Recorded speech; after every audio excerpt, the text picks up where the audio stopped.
Muy buenos días, queridos amigos. Son las 6 de la mañana de este jueves 29 de octubre de 2020 y estos serán temas y asuntos que trataremos en la grata compañía de ustedes durante las próximas horas. La pequeña y dramática historia de nuestro embajador en Uruguay. Es un delito imposible y es una circunstancia que pone de presente lo que es la Fiscalía General de la Nación y la manera como está atropellando a la gente, como la está maltratando. El doctor Fernando San Clemente no es un actor en esta terrible historia de un laboratorio que se encontró por allá en la parte inmontada de su finca cuando él estaba en Montevideo, Uruguay, desempeñando muy bien su función como embajador de Colombia. Él es una víctima y ha sido tratado como un criminal. El doctor Iván Cancino estará con nosotros en la hora de la verdad. La nueva crisis de los misiles. Escuchando al profesor Román Ortiz, uno queda perfectamente convencido de que crisis de los misiles no se va a repetir. Pero después de escucharlo también, se pregunta uno hasta dónde va Irán con esta penetración en los asuntos de Venezuela y en los asuntos de América Latina para sembrar el terror. Irán, que puede ser perfectamente el enviado de Rusia y de China tal vez para desestabilizar la región. Es apasionante el tema y lo trataremos con el primer especialista que hay en Colombia en asuntos internacionales y en asuntos de seguridad y defensa, el profesor Román Ortiz. Cuando se premia el servicio a la comunidad, mucha gente ha dicho algunas veces que el petróleo es maldito y que donde llega el petróleo causa estragos en la comunidad circundante. Pues aquí tenemos un ejemplo de una cosa maravillosa. Olga Fernández de Soto ha recibido un premio internacional que premia no solamente su empeño, el empeño de toda la gente que trabaja con ella, el empeño de las mujeres fundamentalmente para transformar toda una región. La región de Sucre y de Córdoba, donde está emplazada Canacol, y que significa una tarea importantísima, no solamente la tarea petrolera en sí misma, desde el punto de vista de la tecnología, de los rendimientos económicos que eso tenga, sino del servicio a la comunidad. Esta es una tarea que a usted los va a sorprender, queridos oyentes. Olga Fernández de Soto estará con nosotros en la hora de la verdad. La marcha del coronavirus. Esta es una tragedia. Esta es una tragedia universal y uno no sabe si es peor el problema del coronavirus hoy como se está enfrentando y que se están resolviendo algunos temas médicos que hacen que la mortalidad producida por el coronavirus sea menos dura, sea menos rigurosa, o la crisis económica que seguirá a la pandemia. Francia está cerrándose otra vez. Francia tiene una crisis hospitalaria gigantesca. Alemania impone también restricciones más severas que cuando empezó en la primavera la crisis. Y tenemos el problema de España, y tenemos el problema de Italia, y el problema del Reino Unido. Europa arde ya con la nueva ola del coronavirus. Nos preguntamos, ¿y a nosotros qué nos va a suceder? La caída de la bolsa de los Estados Unidos fue sencillamente dramática.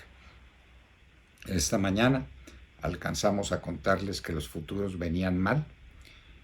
Lo hablamos con el profesor Álvaro Cámara, pero la caída de 3.5 en lo que llaman allá los stocks, que son los valores bursátiles, fue descomunal. Lo mismo Europa. Europa cayó dramáticamente. El efecto de la economía, resultado del coronavirus, y resultado de una incertidumbre política clara que hay en el mundo entero por cuenta de las elecciones presidenciales de los Estados Unidos del próximo martes.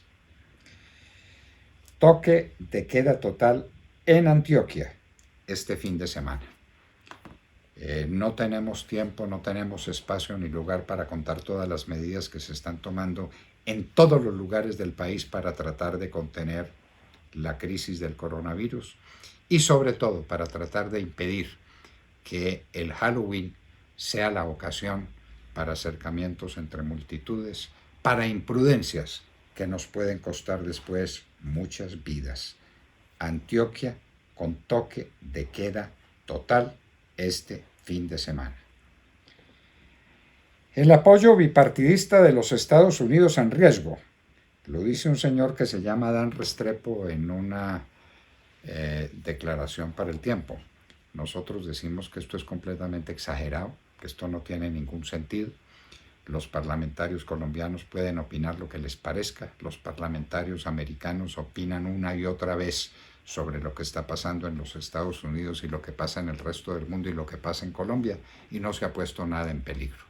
Este es un escándalo, llamémoslo farisaico, para hablar de esos escándalos que no tienen ninguna razón de ser y que se apoyan en el simple afán de notoriedad.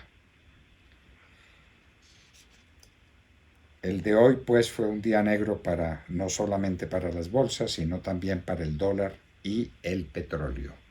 El petróleo cae de precio y recordemos, es la primera fuente de exportaciones que tiene Colombia.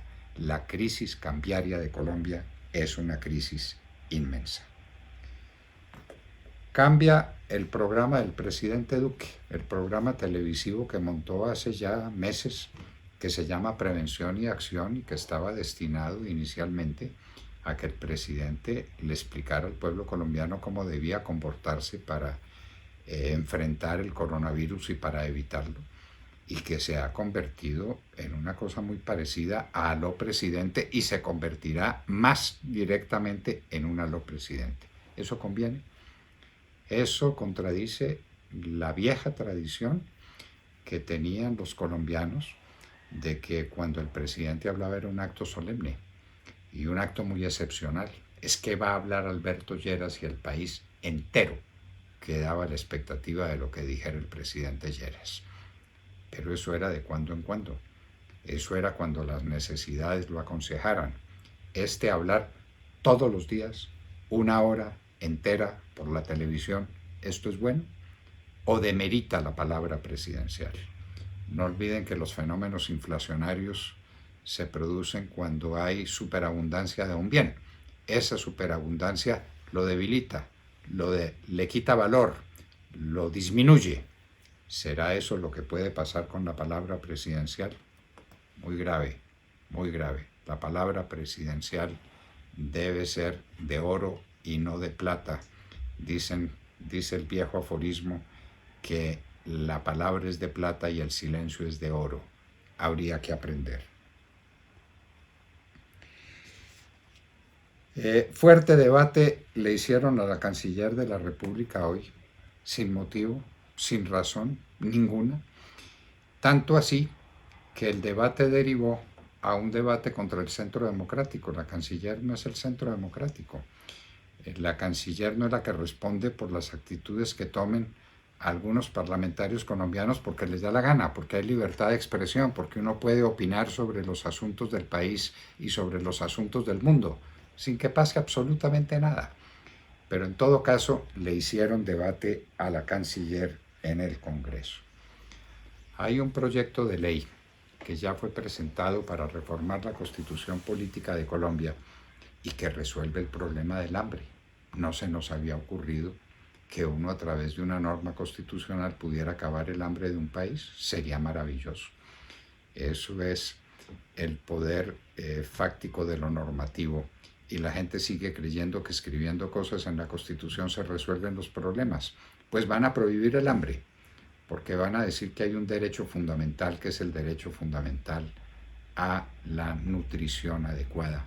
y que una persona con hambre no puede ser. Nosotros lo decimos desde el punto de vista cristiano, nos parte el corazón, pero resolver el problema del hambre es resolver muchos problemas y muchos problemas de naturaleza económica que no se resuelven diciendo simplemente que la gente tiene derecho a la comida y tiene derecho a estar bien nutrida. Dios mío. Y terminamos esta relación de hechos y de acontecimientos destacando que en la extrema izquierda y exactamente entre dos personajes fundamentales de ella, Gustavo Petro y el senador Robledo, hay un agarrón de alquilar balcón. El senador Robledo se retiró del partido al que pertenecía para regresar a un partido suyo. Él fue siempre del MOIR y quería tener independencia. Y Petro lo despide y lo despide de muy mala manera. Y Robledo es un hombre pausado, es un hombre tranquilo, no es un amigo de la violencia, pero Robledo es un contendor y un contrincante muy serio. De manera que, como diríamos en términos muy populares, a Petro le salió el cura de su pueblo. Y en Hoy en la Historia hablaremos de un acontecimiento fundamental en la historia de la humanidad, la crisis económica del año 29. Estamos en una gran crisis económica generada por la pandemia del coronavirus. Hay que recordar, remontándose en la historia, no solamente los acontecimientos subsiguientes de la Segunda Guerra Mundial, que tuvieron otras características y que ayudó a aliviar de manera decisiva el Plan Marshall, sino la gran crisis del año 29, donde millones de personas en los Estados Unidos y en el mundo entero quedaron sin empleo, quedaron sin socorro. De todo esto y de mucho más hablaremos con ustedes en las próximas horas aquí, desde la hora de la verdad.